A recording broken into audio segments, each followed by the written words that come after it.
Steel plate. Magandang araw sa iyo kaibigan. At sa araw na ito, ako ay nagpapalit ng clutch lining. So, simple tips. Kapag nagkakabit kayo nito, ito, meron po itong orientation. So, kung saan yung matalas, yun po yung nasa labas. At yung makinis, yun po yung sa loob. Ganito.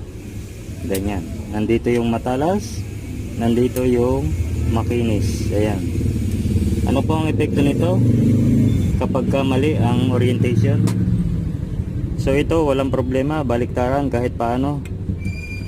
Yan po yung sanhi na mahirap pumasok yung kambyo, mabibitin ka. So mangyari, pupwersahin mo yung kambyo. So yun lang po, maraming salamat at be blessed.